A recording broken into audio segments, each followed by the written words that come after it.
Zdravo svima, dobrodošli u drugu epizodu našeg posebnog projekta.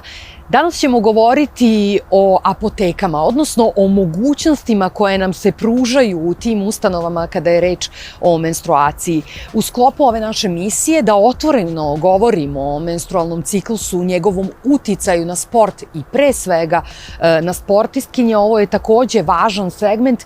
Fascinantne su zaista mogućnosti i opcije koje imaju sportistkinje, odnosno žene i u Litvani i u Srbiji. Hajde zajedno da istražimo koje su to mogućnosti. Šįkart filmuojame savo antrąjį epizodą ir kartu su Nina lankome savo šalių vaistinės. Kadangi mūsų projekto tikslas yra kuo atviriau papasakoti apie menstruacijas ir jų įtaką sportui, šįkart pakalbėsime apie mėnesinėms skirtas priemonės. Ir ne tik. Bus iš tiesų labai įdomu palyginti, kuo prekiaujama Lietuvoje ir Serbijoje. Ir kuo skirsis mūsų pašnekovių pasakojimai. Besiruošdama šiai laidai, iš tikrųjų grįžau atgal į savo jaunystę, į savo paauglystę. Iš tiesų, tai buvo labai sunkus laikai. Tokių priemonių, kokių yra dabar, mes galėjom tik pasvajoti arba net iš vis neįsivaizdavom, kas tai gali būti. Mes tiesiog turėjom baisius įklotus, kurie ten labai blogai sugerdavo ir turėjom naudodavom tiesiog paprasčiausiai batą medicininę.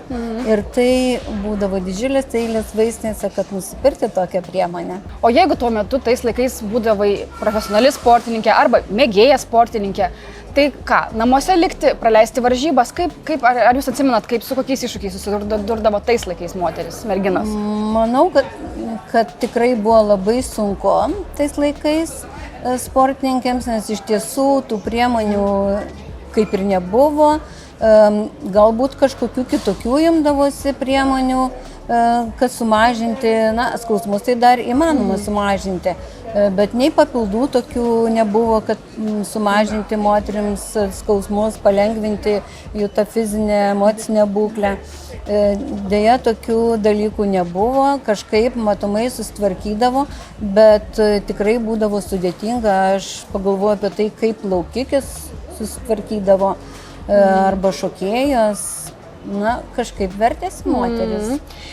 Ir nuo tada, kai tapo nepriklausoma šalis, kada įvyko tas lūžis, kada vaistinėse atsirado šitiek daug pasirinkimo moterims ir tiek daug skirtingų priemonių? Kai tapome mes nepriklausoma šalis, tai čia buvo 90 metais, tai ir pradėjo atsirasti tos visos priemonės.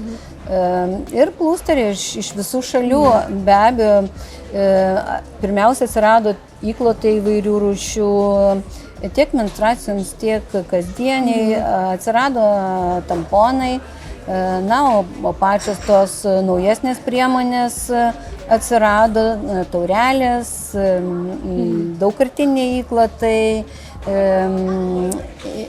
įvairūs tamponai skirti ten maudymuisi. Menstruacinės kelnaitės atsirado Lietuvoje daug vėliau, nors tokia kaip medicininė taurelė menstruacinė, tai ji atsirado labai seniai. Ir dabar dar, sakyčiau, Lietuvoje nedažna moteris naudojasi, menstruacinė taurelė. Gal dėl to, kad trūksta įgūdžių, gal dėl to, kad trūksta žinių. Kai kurios moteris jaučia tą taurelę savyje. Tai yra daugkartinis prietaisas, naudojamas iki 60 kartų. Tai tikrai labai ilgai. Pasaulis eina, ar ne, link to ekonomiškumo, tvarumo? Taip, dėl to ir rekomenduojama taurelės, tada rekomenduojama menstruacinės kelnaitės. Čia yra dar patogesnė priemonė, jas galima dėvėti visiškai be kitų priemonių, tiesiog kaip paprastas kelnaitės. Jos yra irgi pagal sugerimo laipsnį. Mi u apoteci imamo uloške i imamo tampone.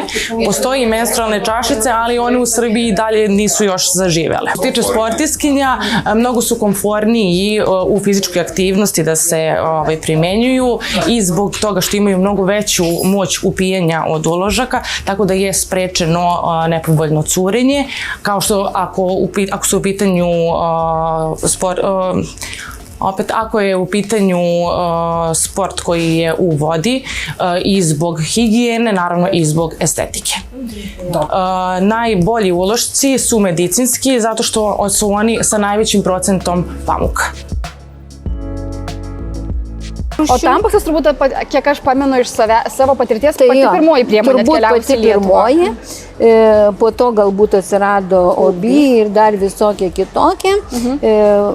Patys vėliausiai galbūt atsirado Gentle Days, tai čia yra lietuviška produkcija, lietuvių sukurta. Lietuviška ir jų įklota yra su antibakterinė juostelė, tai yra patys skaitosi geriausiai, yra iš medvilnės, be jokių kvapiklių, be jokių dažiklių.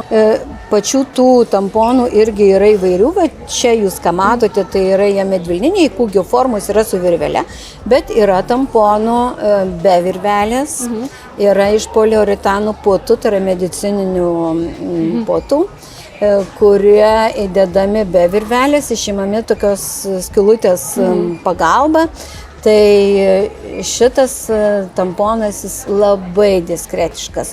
Net be drabužių nieks nepamatys, kad yra tas tamponas. Tai va tas tamponas yra skirtas eiti į spa, į baseinus, į paplūdimį, intensyviai sportuojančiams, intensyviai šokančiams. Tako je.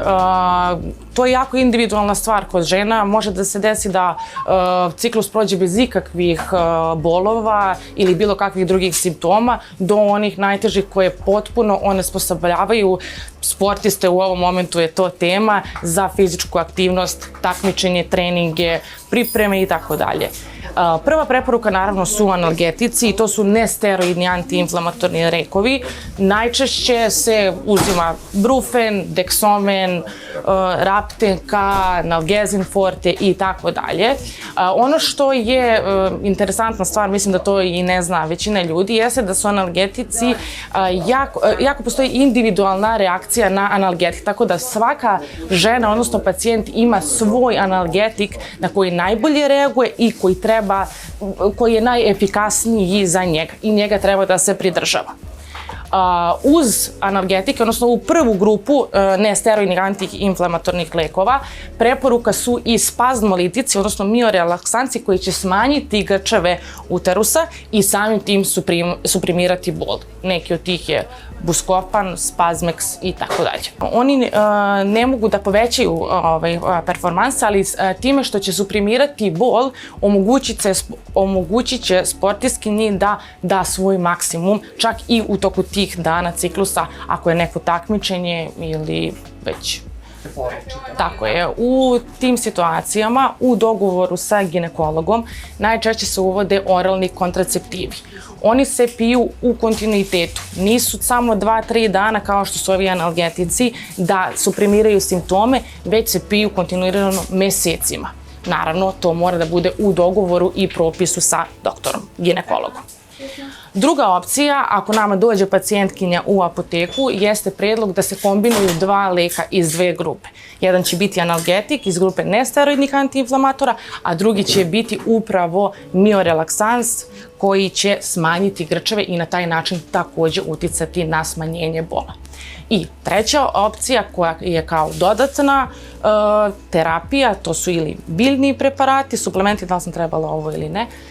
Treća opcija su biljni preparati ili suplementi i uz to naravno dijetetski režim, dijeta, izbacivanje alkohola, slane hrane, obavezna fizička aktivnost je preporučena čak, pozitivno utiče naravno da to bude umerenog intenziteta. Šetnja, joga, neke lagane vežbe, svakako će pozitivno uticati na smanjenje bola. Najčešće koristene biljke u toj indikaciji su cimicifuga, hajdučka trava, grčka detelina, matičnjak, kamilica i ima ih još mnogo. Postoji lek za odlaganje ciklusa i pogotovo kada se potrefi tajming, recimo bitne utakmice, turnira, takmičenja generalno i tajminga menstrualnog ciklusa, postoji mogućnost da se on odloži. Postoji lek Primolut Nor koji se primenjuje tako što se 2 do 3 dana pre očekivanog početnog dana ciklusa krene sa njegovom primenom.